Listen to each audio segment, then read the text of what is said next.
Halo teman-teman, pada kesempatan kali ini kami ingin membahas mengenai hasil diskusi kami yaitu kajian feminisme eksistensial dengan teori yang dikemukakan oleh Bell Hooks dalam cerpen yang berjudul Maipah dan Bunga-Bunga karya Intan Paramadita. Sebelum itu, perkenalkan saya Amanda Happy. Saya Kila Yasmin Trisnadi Putri. Saya Fianur Ferisa. Saya Jasmine Mumtazah. Saya Muhammad Fawaza. Saya Wafa Gaida Faza. Saya Hanum Zakia Sabrina. Oke, baik. Yang pertama adalah kritik sastra. Jadi, kritik sastra merupakan salah satu cabang studi sastra di samping teori sastra dan sejarah sastra. Ini dikemukakan oleh Welk and Warren tahun 1976 yang istilah timbangan, bedah karya, sorotan, tintingan, dan ulasan. Jadi, inti dari kegiatan kritik sastra yaitu memahami karya sastra secara kritis. Kemudian, Hudson 1955 juga mengemukakan bahwa kritik itu yaitu kritism dalam artian tajam dan penghakiman yaitu judgment. Karena itu, kritikus sastra terutama dipandang sebagai seorang ahli yang memiliki kepandaian khusus untuk mengerjakan suatu karya sastra. Nah, karya sastra tanpa kritik seperti orang makan tanpa garam yang dimaksud adalah hamba raksanya. Jadi, atas pengertian di atas, berarti kritik sastra itu memang perlu ada karena kritik sastra adalah sebuah keharusan. Dan kritik sastra selain seperti peluru juga bisa diibaratkan sebagai jarum suntik seorang dokter. Selanjutnya ada sinopsis cerpen.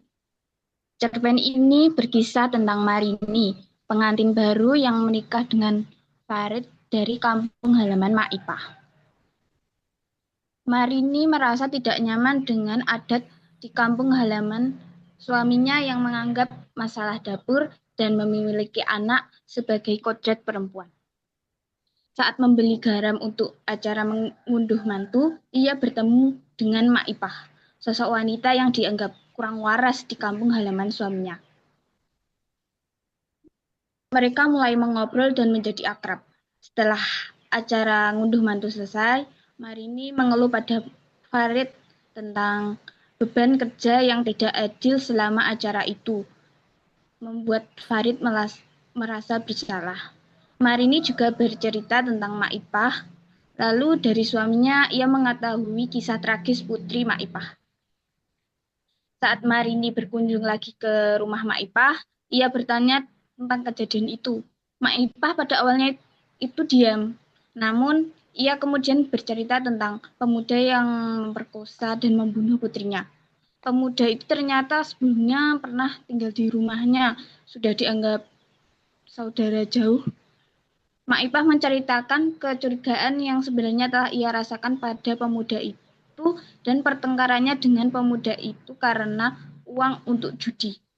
Ia juga menceritakan rasa sesal yang ia rasakan karena setelah pertengkaran itu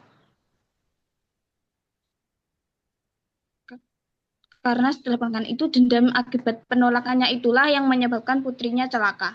Terakhir, ia mengungkapkan rahasia gelap yang selama ini ia sembunyikan. Pemuda yang dikira hilang oleh warga kampung ternyata sudah mati dibunuh olehnya dan jenazahnya dijadikan pupuk untuk bunga-bunga yang Maipah rawat. Oke, selanjutnya saya akan menjelaskan mengenai feminisme terlebih dahulu.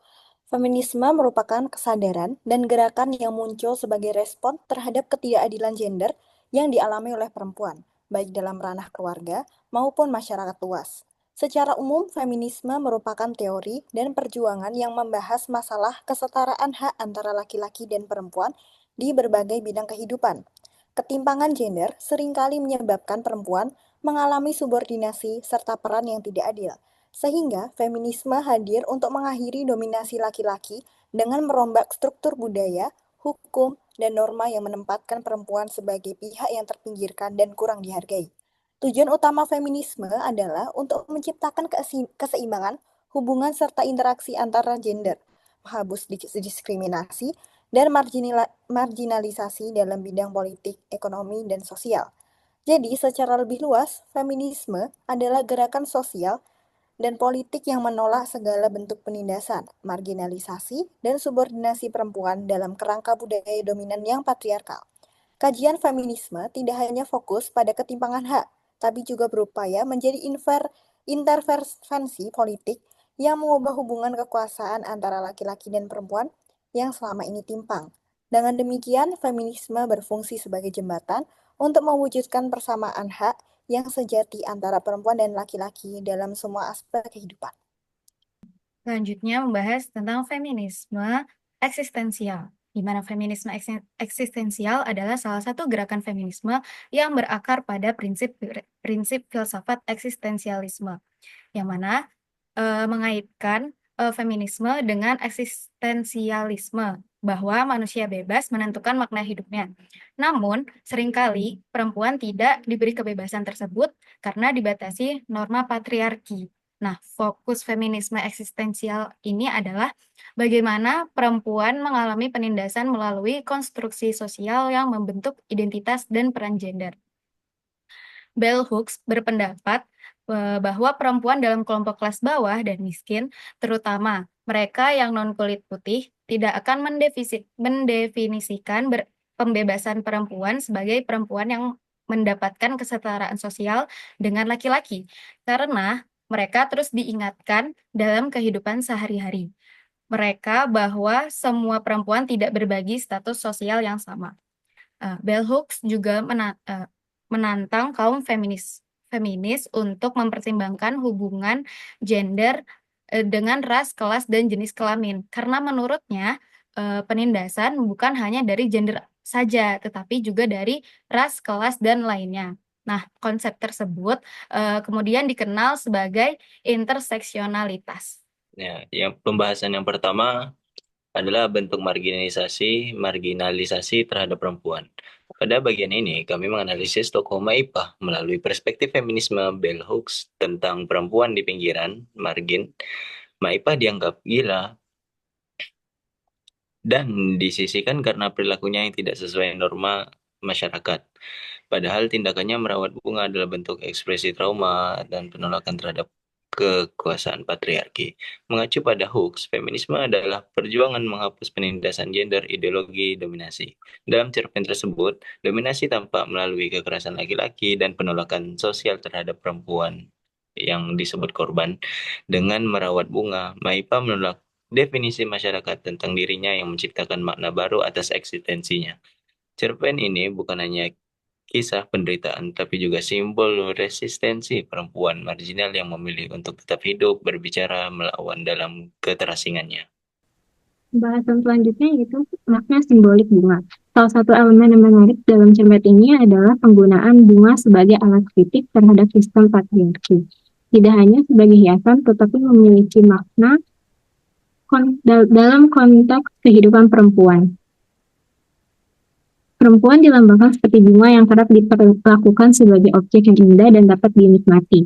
Bunga-bunga yang dihadirkan dalam cerpen mencerminkan harapan dan impian yang ingin dicapai, namun kerap terpendam oleh norma sosial yang mengekang perempuan. Selain itu, bunga-bunga yang selalu dirawat oleh Maipah dapat mempresentasikan anak perempuannya yang telah meninggal dunia dan menjadi jembatan emosional Maipah dari trauma masa lalu sekaligus cara ia menutupi rahasia. Bunga yang selalu tumbuh dan mekar bahkan dalam kondisi sulit sekalipun melambangkan ketahanan perempuan dalam menghadapi eksploitasi dan ketidakadilan yang disebabkan oleh sistem patriarki. Cerpen Maipah dan bunga-bunga karya Intan Paramadita berhasil mencerminkan bagaimana norma sosial patriarki dan sistem dominasi bisa menjadi alat untuk membungkam dan mengasingkan perempuan. Dari pembahasan yang telah dipaparkan sebelumnya, dapat diketahui bahwa Maipah dianggap gila hanya karena merawat bunga.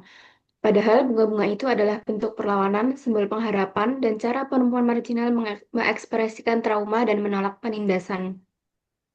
Bunga menjadi simbol suara Maipah di saat masyarakat tidak memberinya ruang.